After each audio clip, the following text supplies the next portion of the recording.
Espace TV, le 22h.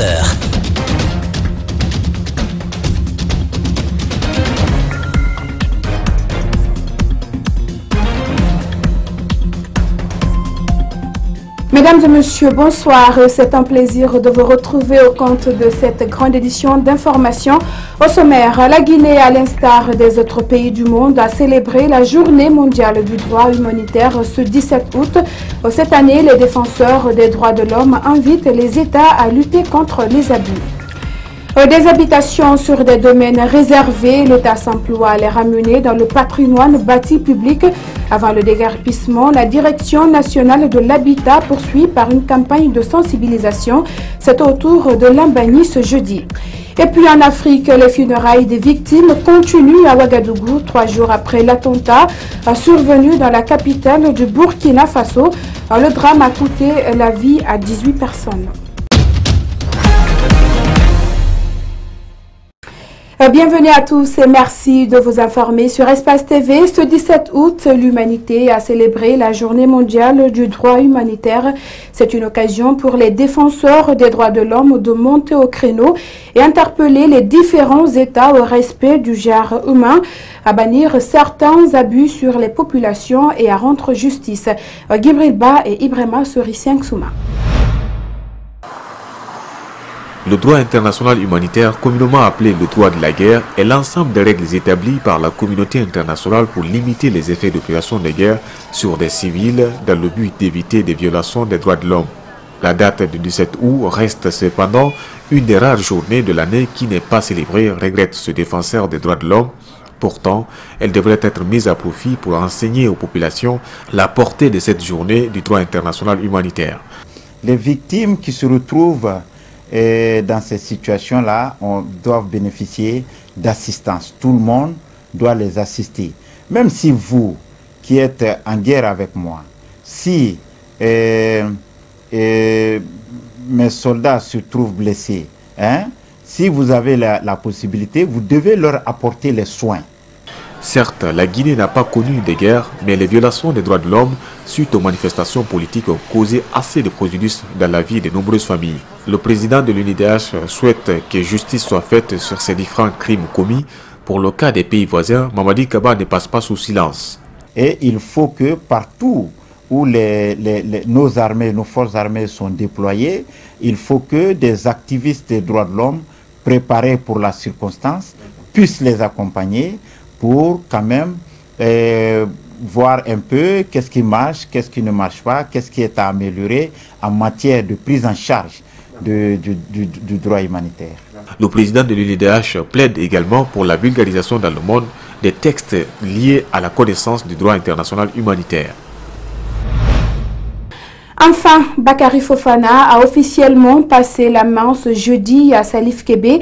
Le président déchu de la CENI a félicité son successeur à la tête de l'institution au cours d'une cérémonie de passation de service dans les locaux de la Commission électorale nationale indépendante. Compte rendu Abdourahmane Ba et Aboubakar Din Kamara. Une cérémonie de passation de service pas comme les autres. Il a fallu une décision judiciaire pour en arriver là. Les images sont lisibles. C'est un président sortant en recherche permanente de sérénité. Dans son discours d'allocution, Bakary Fofana a mis un accent sur les acquis de l'institution sous son mandat, notamment la réactualisation du fichier électoral et l'organisation de 2 élections majeures. Il note en revanche des insuffisances. Le défi de l'heure est le paiement des arriérés de salaire du personnel de démembrement. La poursuite et la finalisation du partenariat avec la web et de préserver et développer également les acquis internes, notamment la mutuelle de solidarité de la CENI. Pour le président entrant, cette cérémonie marque l'aboutissement d'une lutte audacieuse du personnel de la CENI. La confiance des partis est requise. Pour ce faire, le président promet de travailler avec tous les acteurs. Nous voudrions rassurer tous nos partenaires étatiques, toutes les parties prenantes au processus électoral, particulièrement les partis politiques, de notre disponibilité à aller davantage vers eux pour des consultations, pour des séances de travail, quand c'est nécessaire, pour recevoir et donner des appuis quand il le faut. Le ministre de l'Administration du Territoire et de la Décentralisation a tout d'abord salué les efforts du président sortant pour les tâches accomplies avant d'encourager le nouveau président de la CENI. Nul doute que vos qualités exceptionnelles de conciliateur et votre grande capacité d'écoute vous seront utiles aux commandes du navire CENI. Cette cérémonie de passation vient mettre fin à une longue période de crise au sein de la Commission électorale nationale indépendante. Et sur un autre plan, le président de la République a procédé ce mercredi à un remaniement au ministère de l'enseignement préuniversitaire et de l'alphabétisation, un décret salué par certains directeurs préfectoraux de l'éducation qui promettent d'accompagner le ministre Ibrahima Khalil Konaté dans ses réformes en vue de la qualification du système éducatif guinéen. C'est un reportage de Mohamed Valek Touré et de Lamine Silla. Ils sont 38 cadres pour 33 préfectures et les 5 communes de la capitale à être nommés ce mercredi par décret présidentiel. Ils sont des directeurs communaux et préfectoraux de l'éducation choisis pour accompagner le chef de département de l'enseignement préuniversitaire. C'est important de prôner des réformes, c'est important de mettre sur place, de mettre sur papier des réformes, mais il faut des ressources humaines compétentes. C'est pourquoi aujourd'hui, son choix, c'est le mérite qui a prôné ce choix-là. Très satisfait pour l'accompagnement que j'aurai à faire des innovations que son Excellence, Monsieur le ministre, a bien voulu mettre à la disposition du peuple de Guinée. Cette innovation est un élément très important de qualification du système éducatif. Cette restructuration intervient à moins d'un mois de la rentrée scolaire. Ces administrateurs de l'école guinéenne à la base comprennent les enjeux du moment. J'espère que les 6 ans que j'ai fait au poste de DPE, quelque part ont satisfait le président de la République. Voilà pourquoi il m'a rehaussé jusqu'à ce niveau. Et je ferai tout pour mériter de cette confiance. Le département de Kaokari a désormais la charge de la formation de tous les petits. La division de la petite enfance, gérée auparavant par l'action sociale, a été érigée en direction nationale et rattachée au préuniversitaire. Et comme je vous l'annonçais dans les titres, construction anarchique à Conakry, la Direction nationale de l'habitat poursuit sa campagne d'information et de sensibilisation. Ce jeudi, l'équipe d'Ibrahima Kamara était au quartier Lambani pour recenser les habitations qui sont hors normes. Malik Songana Kamara et Alseni Kamara. Après l'opération de déguerpissement à Demoudoula, les réautorecensement des habitations anarchiquement construites à Lambani dans la commune de Ratoma. Des chantiers qui poussent comme des champignons, ces bas-fonds risquent de disparaître sous l'effet de l'homme. Conséquence, les maisons sont inondées, l'eau n'a plus de passage. Partout, c'est des maisons, c'est des murs, c'est des constructions éparses et les aménagements qui étaient faits au cours de la saison sèche ici en 2016-17 ne sont plus. Le directeur national de l'habitat et son équipe technique, déterminés à mettre les sauges en ordre, marquent des croix sur toutes les habitations à démolir. Le plan cadastral est la référence, puis une convocation est remise aux concernés. C'est le lieu de lancer un appel aux citoyens de ne pas jeter leur argent. Non seulement leur présence est une nuisance pour eux-mêmes, mais ça crée aussi une nuisance collective. Ici, des femmes en groupement venaient faire leur production. Cette activité s'est interrompue avec le remblayage du site par des particuliers. La présence de la direction de l'habitat pour mettre fin à cette anarchie enchante ces femmes marieuses. Nos maris sont décédés, les enfants ne travaillent pas. Nous regrettons d'avoir perdu ce domaine où nous cultivons. Nous sommes très contents des autorités qui sont venues mettre des croix sur des constructions. C'est comme si nous sommes rentrés au paradis. Après cette étape de marquage, les concernés pourraient se présenter à la Direction nationale de l'habitat avec leurs documents pour expliquer le mode d'acquisition de ces domaines. L'insalubrité, on en parle dans cette édition d'information à Wanidararay. La circulation est paralysée depuis 2 jours par le fait des ordures. Le dépotoir est rempli de déchets et d'eau usée qui inondent la route. Les citoyens se plaignent de l'emplacement du dépotoir et le non-ramassage des ordures. C'est un reportage de Mamadou Kalisso et de Aboubakar Odine Kamara. Wanidararay, un des symboles des ordures dans la commune de Ratoma.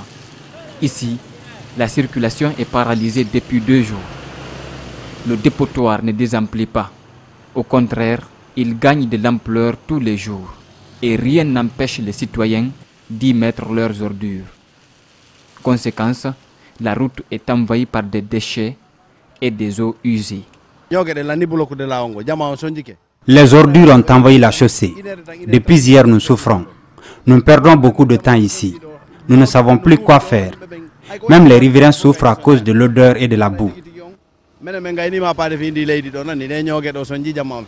Selon certains chauffeurs, rouler sur ces ordures provoque assez de dommages sur leur engin. Lorsque nous roulons sur ces ordures, elles rentrent entre le radiateur et le moteur. Elles créent des dégâts importants. Tous les jours, nous sommes au garage. À y voir plus clair, l'emplacement même de ces dépotoirs, appelés aussi points noirs, pose des problèmes. Certains sont situés aux abords des routes. C'est le cas de Wanidararay et de Koza. Du coup, lors des grandes pluies, ces déchets se déversent sur la chaussée et paralysent la circulation. Comme à Wanidara, d'autres dépotoirs se trouvent au cœur des marchés à travers Conakry. Matoto, Anta et Symphonia en font foi. Des femmes vendeuses cohabitent avec ces déchets sans se soucier du danger auquel elles s'exposent. Elles indexent généralement le gouvernement pour justifier cet état de fait. Autre fait à la fois remarquable et surprenant, c'est la transformation du terre-plein le long de la route Le Prince en dépotoir d'ordures. Ces déchets, selon nos informations, y sont déversés tard la nuit par des riverains sous prétexte qu'il n'y a pas de dépotoir. Cela est-il suffisant pour justifier cette anarchie et cet incivisme caractérisé? La nouvelle agence pour l'assainissement des ordures en Guinée a du pain sur la planche. Et culture à présent, Asmaou Diallo, Miss Guinée 2017, rêve de porter les couronnes africaines et mondiales. Elle doit participer dans des compétitions qui doivent avoir lieu à cet effet. Au cours d'une conférence ce jeudi, la Miss a demandé le soutien du public guinéen. Et d'ailleurs, c'est un compte rendu de Mohamed Chérif et Abou Kouria Kourouma, rendu en studio par Maflaren Kamara. La Miss Guinée 2017 est en quête de voix pour la compétition Miss Africa Continent et Miss Monde prévue respectivement en Afrique du Sud le 2 septembre et en Chine au mois d'octobre. Au cours d'une conférence ce jeudi, elle a réitéré son engagement et sa détermination à défendre les couleurs de son pays. J'ai l'honneur de vous dire que la Guinée, par mon image, est déjà 3e au niveau des votes. Donc, je lance un appel à toute la population guinéenne de partir voter à travers le site de Miss Africa Continent, chose qui va vraiment nous permettre de nous booster et de nous classer pour capable de revenir avec cette couronne, le titre de Miss Africa Guinée. Asmaou Diallo pense vendre l'image de la Guinée à travers cette compétition. C'est pourquoi elle demande le soutien du chef de l'État. Et aujourd'hui, mon souhait le plus ardent, c'est de demander le soutien de son Excellence à Monsieur le professeur Alpha Condé, président en exercice de l'Union africaine, de me soutenir. Surtout, j'ai besoin de ses bénédictions. Le chargé de communication de la Miss a parlé des potentialités qu'elle recèle. Selon lui, la beauté physique et intellectuelle, le talent, l'innovation et l'effort fourni sont les mérites de la Miss. C'est une énorme satisfaction pour le comité Miss Guinée d'avoir eu cette bretueuse dans sa conception physique et morale qui doit représenter la Guinée cette année à toutes les compétitions sur le plan national et international. La Miss Guinée 2017 est résolue à aller de l'avant, quels que soient les obstacles, pour faire taire les rumeurs selon lesquelles le gouvernement l'a empêché de participer à ces compétitions. Elle rassure être en parfait accord avec le ministre de la Culture. Et puis sport, fini la visite de travail de la secrétaire générale de la FIFA en Guinée. Pendant 72 heures, Fatma Samoura s'est entretenue avec le comité exécutif de la Fédération guinéenne de football. Elle en a profité pour faire l'état des lieux sur les infrastructures sportives en Guinée. Au cours de sa conférence de presse, elle a mis l'accent sur la bonne gouvernance pour le développement du football mondial. Makiso et Bremasouri Kamara étaient de la partie et voici leur compte rendu. Les 211 associations que compte la Fédération internationale de football sont soumises à un exercice d'audit financier pour chaque centime alloué à une fédération nationale. Une mesure entreprise par le président de l'instance mondiale de football, Gianni Infantino. Sur cette question de publication d'audit, Fatma Samoura indique que la FIFA et son administration sont intraitables. L'argent que la FIFA a alloué aux associations membres et qui a été multiplié par 4 par rapport aux anciens programmes, nous voulons que chaque centime puisse faire l'objet d'un audit et d'un rapport au niveau de la FIFA.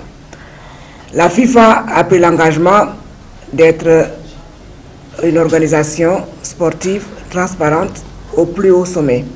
À la Fédération guinéenne de football, même si ce rapport d'audit est disponible, sa publication n'est pas encore effective. Concernant les sanctions qu'écopent les clubs, la secrétaire générale de la FIFA a émis le souhait de voir leur exécution au plus vite. Que ce soit au niveau du comité de discipline ou au niveau du tribunal d'arbitrage sportif, ces sanctions doivent immédiatement faire l'objet d'une exécution. Il y a plusieurs manières de s'y prendre lorsque, pour une raison ou une autre, la partie sanctionnée n'exécute pas la sanction en question. Fatma Samoura Samba Diouf, la secrétaire générale de la FIFA, a donc clôturé sa visite officielle en République de Guinée avec une note de satisfaction. Elle a rencontré l'ensemble des dirigeants de la Fédération guinéenne de football ainsi que le président de la République Alpha Condé. Le sélectionneur du Sili national de Guinée a dévoilé ce jeudi la liste des joueurs retenus pour la double confrontation contre la Libye. Ces matchs qui doivent avoir lieu le 31 août et le 4 septembre prochain s'inscrivent dans le cadre des éliminatoires du Mondial 2018 en Russie. Les rencontres se disputeront à Monastir en Tunisie. Je crois le groupe que j'ai rencontré après avoir discuté avec tous les joueurs, ils se sentent tous bien, ils ont tous la volonté de venir, sauf peut-être à la dernière minute il peut y avoir une défection, c'est la vie des êtres humains. Le fondamental, je dis, c'est la performance, mais surtout l'état d'esprit. On a retenu un groupe de 22. Sans tarder, je vais vous communiquer la liste. 2 gardiens de but.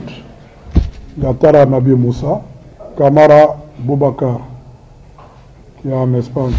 En défense, Silla Isiaga, Kamara Fodé, Kondé Sekou, Keta Luceni, c'est un nouveau qui joue à Luxembourg, il joue à l'Axe, qui viendra pour certainement renforcer.